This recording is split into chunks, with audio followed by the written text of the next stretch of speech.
BCCI के मौजूदा सचिव यानी कि जय शाह अब आईसीसी के चेयरमैन बन चुके हैं और 1 दिसंबर से वो अपना कार्यकाल संभालेंगे।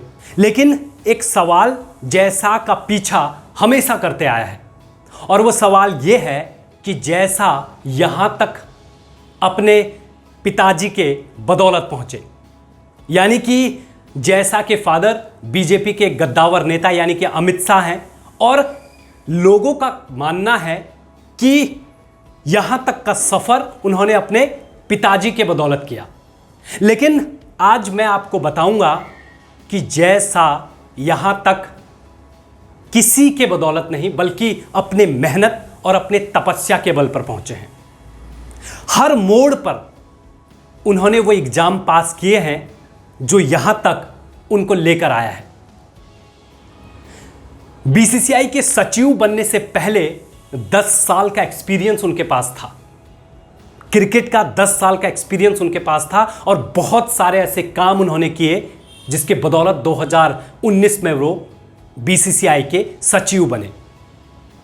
तो चलिए मैं आपको लेकर चलता हूं जय शाह के शुरुआती सफर, कहां से उनका सफर शुरू होता है और आज वो आईसीसी के चेयरमैन हैं, तो उनके बारे में जानना भी बहुत जरूरी है। और उन लोगों को भी ये वीडियो सुनना चाहिए जो लोग ये मानते हैं कि जय शाह अमित शाह के वजह से यहां तक पहुंचे हैं।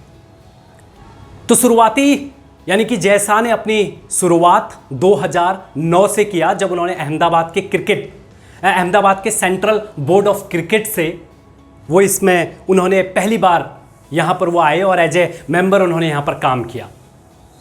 2009 से 2013 तक वो यहां पर काम करते हैं और 2013 में जीसीए यानी कि गुजरात क्रिकेट एसोसिएशन के जॉइंट सेक्रेटरी बनते हैं। और जब वो जॉइंट सेक्रेटरी बनते हैं तो तभी से उन्होंने अपने अंदर जो चीज़ें, जो प्रतिभा उनके अंदर छुपी थी वो दिखाना शुरू कर दिया था। उन्होंने पहले काम किया जब वो जॉइंट सेक्रेटरी थे तो उन्होंने जो अंडर 14 होते हैं, अंडर 15, अंडर 16 के जितने भी प्लेयर थे उनके लिए अलग अलग कोच उनके लिए रखवाए और एक इम्प्लीमेंट शुरू करा।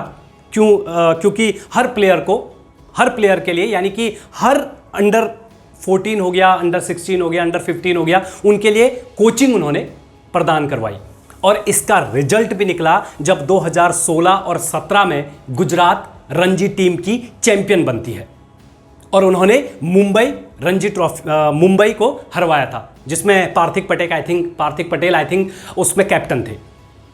ये उनका पहला सक्सेस था जिसको लोगों ने थोड़ा सा नोटिस किया। लेकिन 2015 में वो बीसीसीआई से भी जुड़ते हैं, लेकिन यहां वो एज ए मार्केटिंग और फाइनेंस सदस्य के रूप में वो बीसीसीआई को ज्वाइन करते हैं और 2019 तक, 2013 से 2019 तक वो गुजरात क्रिकेट एसोसिएशन के जॉइंट सेक्रेटरी भी रहे थे और वो बीसीसीआई का काम भी संभाल रहे थे 2015 से 19 तक, यानी कि एज ए मार्केटिंग सदस्य और फाइनेंस का काम वो देख रहे थे और इसमें भी उन्होंने काफ़ी अच्छा किया। और 2019 में पहली बार जय शाह बनते हैं बीसीसीआई के सचिव और 2019 में उन्होंने यानी कि सीजीए से Gujarat cricket association, GCA Gujarat cricket association से उन्होंने इस्तीफा भी दिया और 2019 में वो पहली बार बनते हैं बीसीसीआई के सचिव। यहीं से उसके बाद भी उन्होंने कई एक ऐसे काम किए जो आपको बताना और आपको जानना जरूरी है। जब वो पहली बार बीसीसीआई के सेक्रेटरी बनते हैं यानी कि सचिव बनते हैं तो पहला काम उन्होंने किया, जो महिला प्लेयर होती हैं और जो पुरुष प्लेयर होते हैं उनके सैलरी में बड़ा अंतर था, बड़ा डिफरेंस था, मतलब इवन हाफ था। तो इसको सबसे पहले जय शाह दोनों यानी कि महिला प्लेयर और पुरुष प्लेयर दोनों की फीस को बराबर करते हैं और ये अपने आप में बहुत बड़ा स्टेप था। दूसरा काम वो करते हैं कि जैसे 2023 में उन्होंने वीमेन आईपीएल प्रीमियर लीग की शुरुआत करी इससे क्या हुआ कि जो महिला प्लेयर थे उनको बड़ा हौसला मिला, उनको भी अपनी प्रतिभा दिखाने का एक मतलब प्लेटफॉर्म मिला। और दुनिया भर के जितने भी मतलब महिला प्लेयर थी उन्होंने इसमें बढ़ चढ़ के भाग लिया और बड़े अच्छे रकम उनको मिली और बहुत अच्छे रकम पर वो आईपीएल में चुने गए।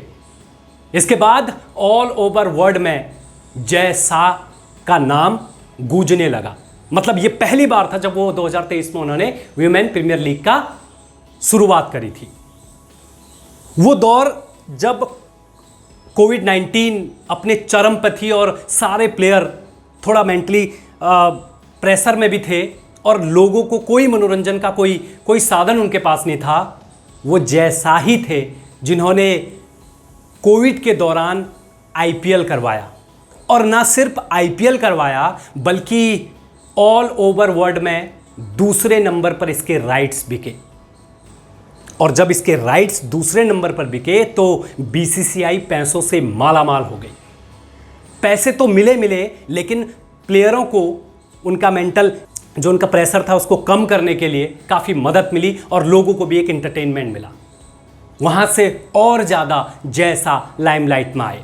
लेकिन जो चौथा काम उनका था वो और भी ज़्यादा एप्रिशिएट करने वाला था, यानी कि डोमेस्टिक क्रिकेट को जय शाह बहुत ऊपर लेके गए। यानी कि आज भी वो डोमेस्टिक क्रिकेट में बहुत ज़्यादा ध्यान देते हैं क्योंकि यहीं से प्लेयर आगे जाके आपका इंडिया खेलते हैं। और डोमेस्टिक क्रिकेट के लिए उन्होंने जो प्राइज मनी होती है इसको बहुत ऊपर किया। यानी कि जो रणजी टीम जीतेगी डोमेस्टिक में उसको 5 करोड़ रुपए के राशि उन्होंने दी। पिछले साल ही उन्होंने 5 करोड़ रुपए राशि जो डोमेस्टिक क्रिकेट में जो रणजी टीम जीतेगा उसको दिए। तो ये एक बहुत ज़्यादा एप्रिशिएट करने वाली उनका ये काम था। उनके इस काम को ऑल ओवर वर्ल्ड में देखा गया और वो नोटिस होते गए। लेकिन सबसे अच्छी बात यह है जय शाह के अंदर कि वो अपने प्लेयरों का बहुत ख्याल रखते हैं। कोई भी प्लेयर हो, भले ही लोग कहते हैं कि उन्होंने क्रिकेट खेला हो या ना खेला हो, उन्होंने क्रिकेट खेला नहीं, उन्हें बीसीसीआई का सचिव बना दिया, चेयरमैन बना दिया, बहुत सारे लोग ऐसे क्वेश्चन करते हैं। लेकिन ज़रूरी नहीं है कि जो बेहतरीन प्लेयर हो वही टीम का कैप्टन हो।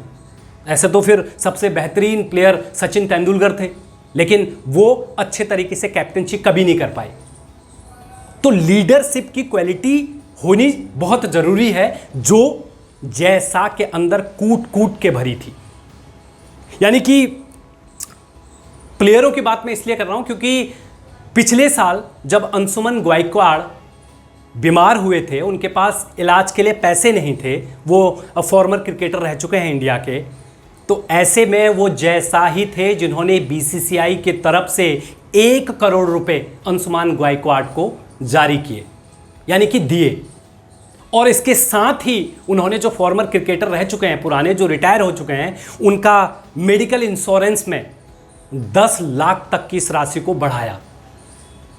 तो ये वो सारे काम थे जो जय शाह को एक परफेक्ट लीडर बनाता है।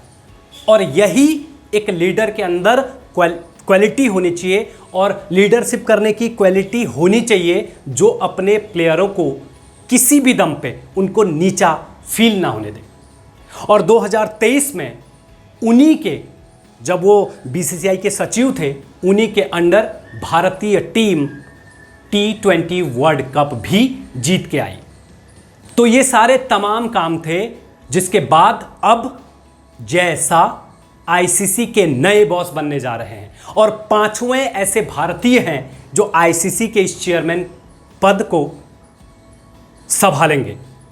और मुझे नहीं लगता कि, क्योंकि ये सारी क्वालिटी उनके अंदर थी और एक एक एग्ज़ाम वो क्लियर करके यहाँ तक पहुँचे हैं, तो जो लोग ये कहते हैं कि अमित शाह की वजह से वो यहाँ तक पहुँचे हैं, मे बी उनको थोड़ा सा हेल्प करा हो या यहाँ तक पहुँचाने में थोड़ा सा उनको पुश ज़रूर किया हो, लेकिन उन्होंने अपने आप को हमेशा से साबित किया है।